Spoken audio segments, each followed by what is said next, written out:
else who holds those preferred shares that were hit by federal government action to take a full deduction of the full value in the first year. That will not make them whole, but it will be very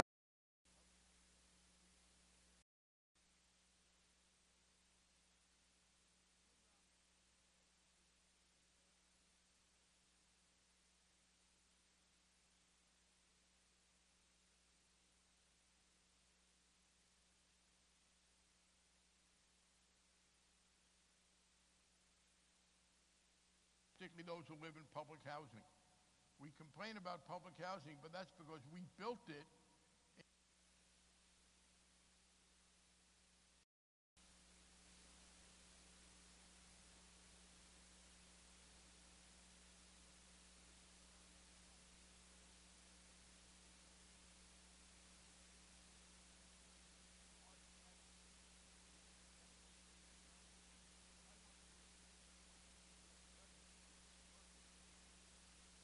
Time we've been able to intervene in one district or this district or that.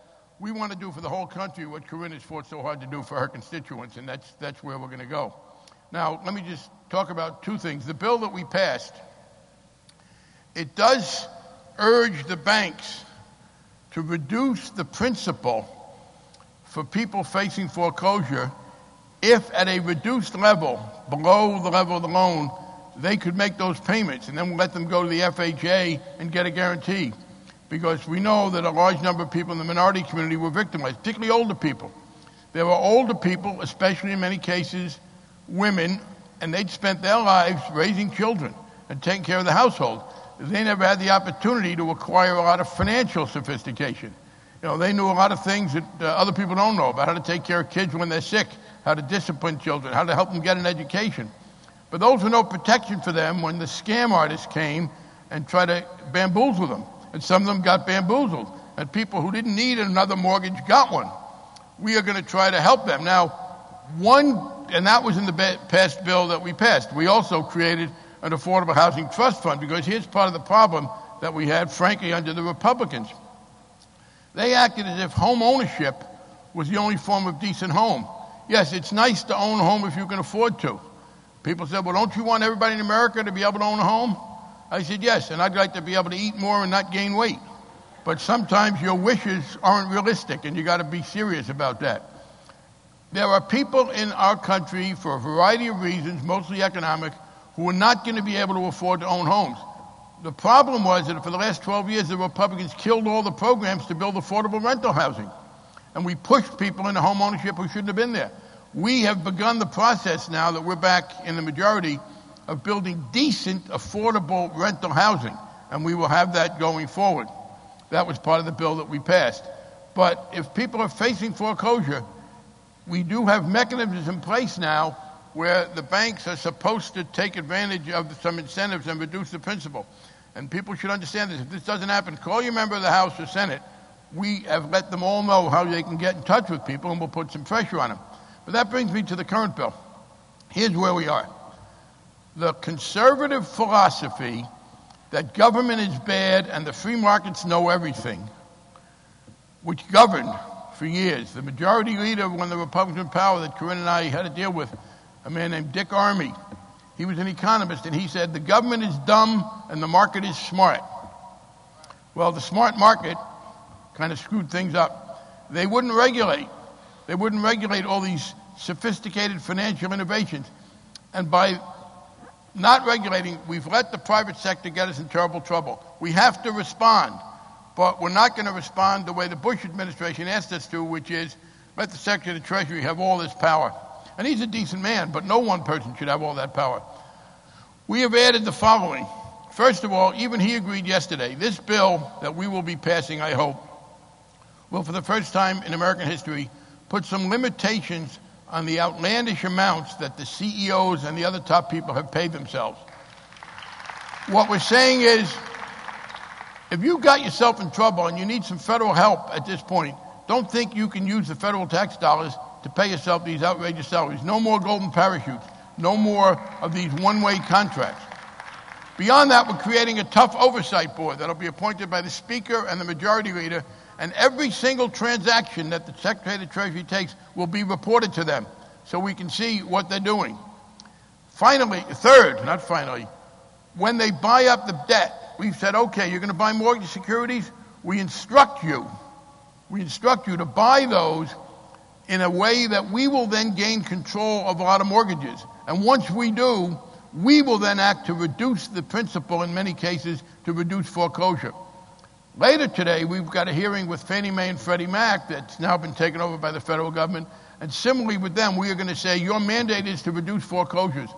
I believe that we now will have a chance to substantially reduce foreclosures. There'll still be many more than there should be. And there are some people who are in so deep we can't help them, but we will be able to reduce foreclosures. In addition, the Democrats are going to be pushing to change bankruptcy law so people will be able to pursue a bankruptcy outlet. The Republicans are fighting us on that, but we are pushing for that. It is also not going to be $700 billion without any restrictions right away. Ultimately, if they need more money, it'll be there, but there's going to be some phasing in of what we do. Now, that's in this bill, and it includes the tax help for those community banks that were hurt with the preferred shares. Finally, we're saying to them, if you buy shares in a company to help it get back on its feet, in addition to the dividends any stockholder would get, we want a warrant that says if this company then becomes profitable after we've stepped in, we, the federal government, get a share of the profit. So you reduce the amount that the taxpayers will lay out.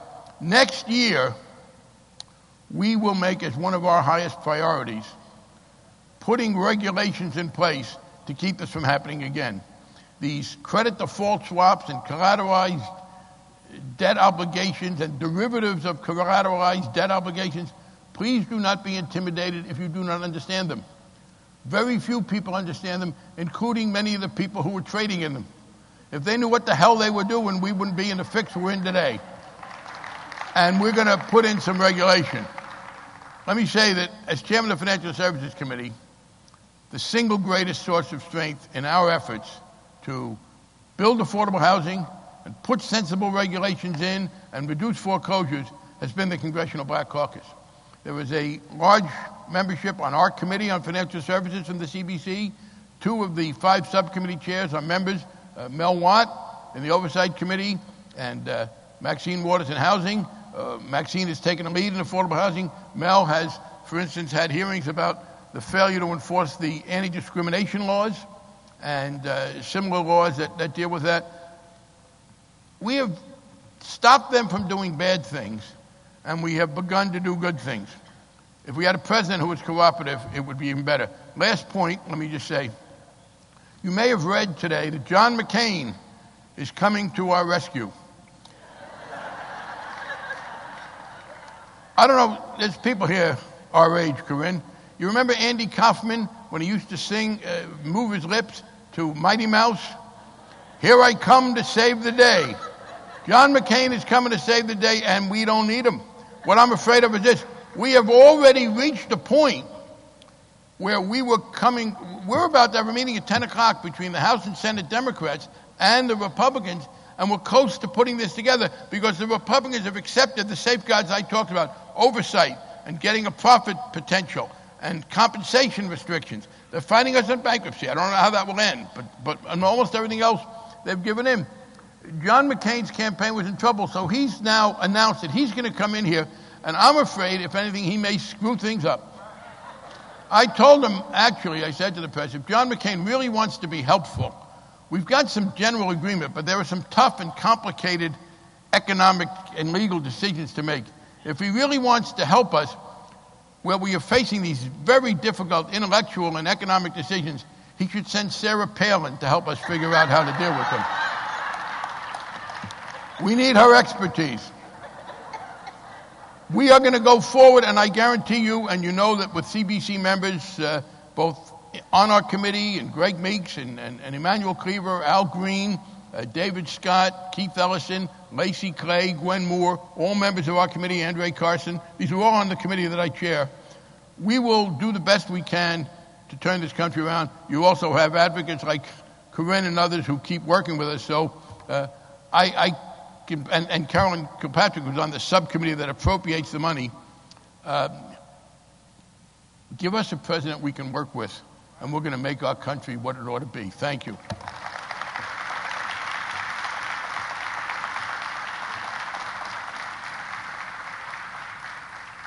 Let's give him another hand. Thank you for your leadership.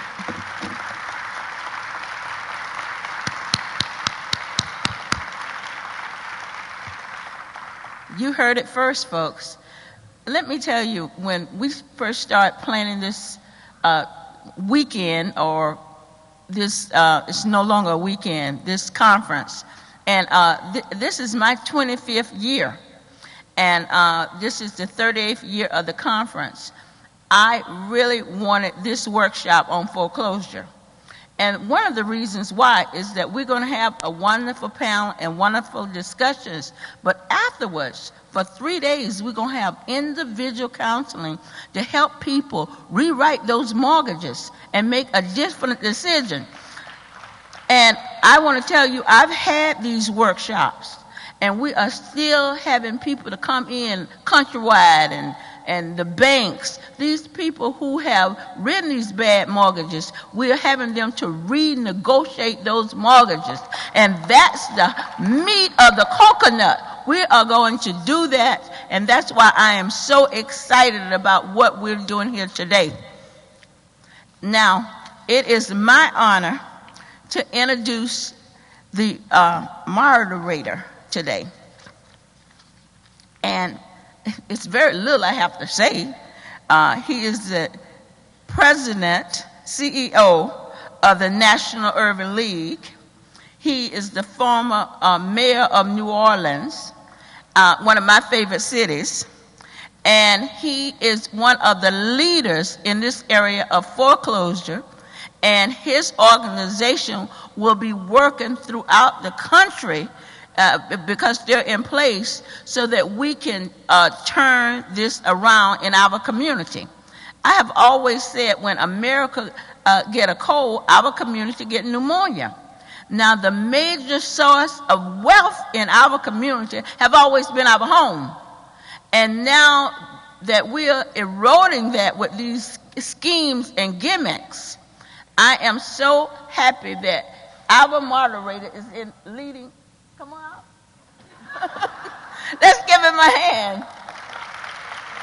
How you doing? Right. Thank you. I'm going to turn it over to you. Thank you very much. Good morning. Welcome and thank you. First, I want to thank the Congressional Black Caucus. We all should thank the Congressional Black Caucus, 44 members strong, representing communities across this nation and always on the front lines for people. So let's hear it for the Congressional Black Caucus, Representative Corrine Brown of the Sunshine State of Florida. I also want to thank all of you for coming this morning to be a part of this discussion. This is a town hall meeting. That means that our presenters will interact with you. And what I want to do is work very early in today's session to get all of you involved for questions, not speeches, for comments that are short, sweet, and to the point, so that we can get as many people involved in the discussion as we indeed can. Before offering further remarks, I want to recognize and introduce a number of the people who are going to join us on the stage to be a part of today's discussion. First, I'm proud to introduce the head of Citi's Global Community Relations Department and a former staff member for former President Bill Clinton, Mr. Eric Eve.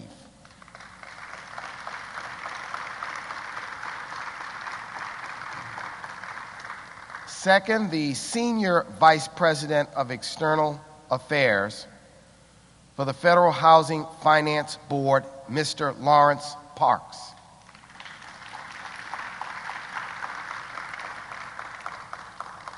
Third, the President of NeighborWorks America, Mr. Kenneth Wade.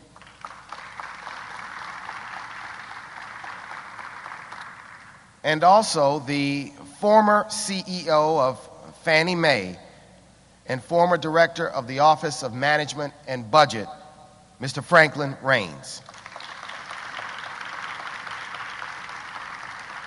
And ladies and gentlemen, throughout this morning, we will have members of Congress interspersing an appearance here with their busy schedule. But right now, I'm proud to introduce a member of the House Financial Services Committee from the 6th District of New York, representing the borough of Queens, the Honorable Gregory W. Meeks.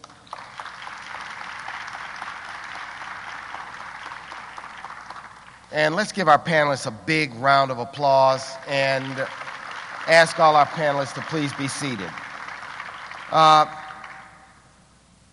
Let's begin today with the issue at hand. Last night, the President of the United States painted a picture of doom, gloom, and a recession on the way. Now, of course, we know in our community there's a recession underway. That picture was painted to suggest that the bailout package as proposed must be enacted immediately.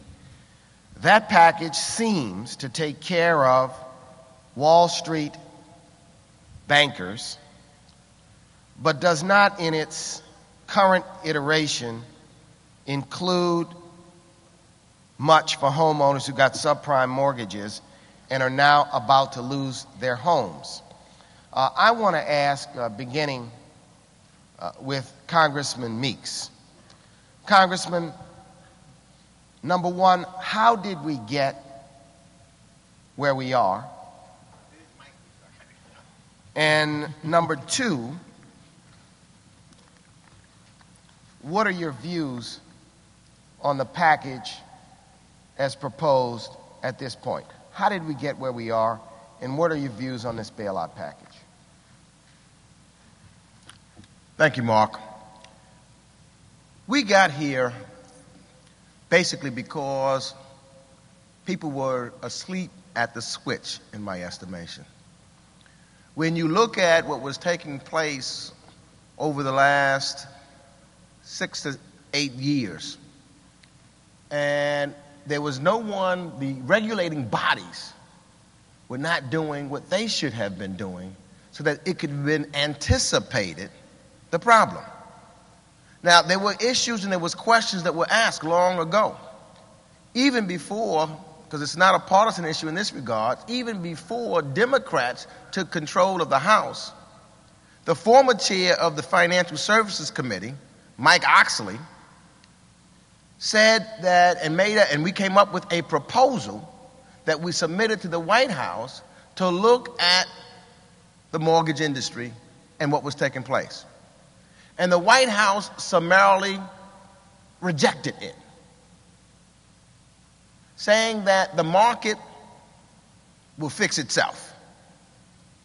And from 2005 until 10 days ago, individuals were saying that everything was okay, it was fundamentally sound, and that the market would fix itself.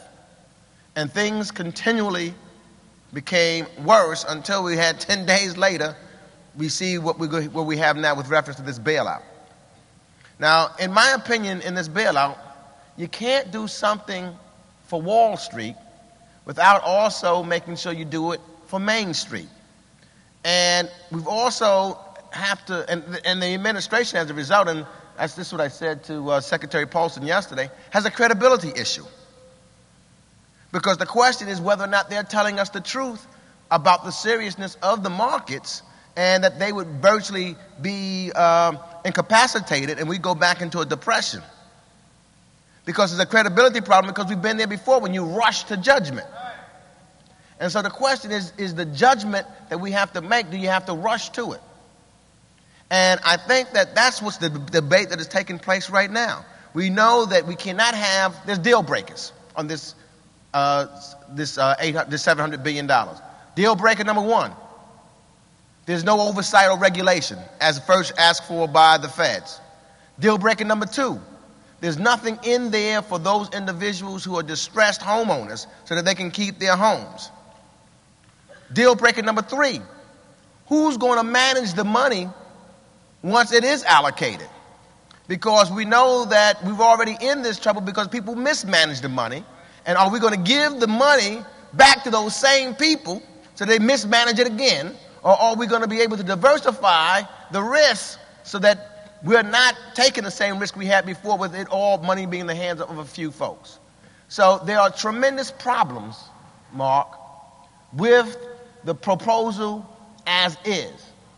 And we are in tough negotiations right now, demanding that there are things injected in it that will also connect Main Street to Wall Street. Now, there's also, and I close on this, the realization that sometimes we don't look at, that if in fact the markets fail, is that going to affect Main Street? And the question and the answer to that is, I believe, yes. Because if there's no liquidity, if there's no credit, then you can't buy a house. Then small businesses will have to shut down because they can't sustain themselves. And then individuals begin to lose jobs. And then the homes that are being boarded up in our communities drives prices further down. So there is some real thought that has to be put in this, because there is a connection from Wall Street to Main Street in both directions. And we've got to make sure that we address both of those directions. Thanks, Congressman Meeks. Let's give him a hand. I want to correct myself. It's sometimes dangerous when you follow a script. Larry Parks is actually the Senior Vice President of the Federal Home Loan Bank Board of San Francisco. I gave you a new job. I'm going to take it back. Larry Parks, let's give him a hand. I want to pose this question both to Mr. Wade and Mr. Raines, because this term, subprime mortgage, has been bandied, it's been bounced about. Beginning with Mr. Wade, what is the correct definition of a subprime mortgage? Well, that's a very good question. I would say the simplest way to understand it would be the subprime mortgage or lending grew out of those people who could not be financed through a conventional loan that typically was sold to Fannie and Freddie. And so all of those loans that were developed to serve people who couldn't be financed that way generally are called subprime loans.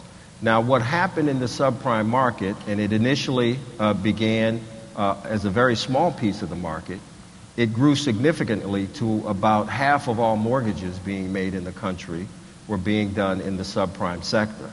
The problem with that, number one, is that by all accounts, a good, 25 to 50% of people who were in subprime loans could have qualified for prime loans. That's problem number one. Say that again? Anywhere from 25 to 50% of people who are in subprime loans could have qualified for prime loans. In addition to that, if you take into account people who could have had access to counseling, a good portion of the other group of folks who were in subprime loans probably could have cleaned up their credit and ended up in prime loans. So part of the challenge we have is the unequal impact of the subprime sector, because typically you're going to pay higher costs for the loan, higher interest rate, and the loan won't be as good for you as a consumer. And that's one of the challenges, and there's no big surprise that a disproportionate number of those loans are made in African American and Latino communities, and African Americans and Latinos are disproportionately represented in the subprime sector. Great, thank you. Mr. Raines.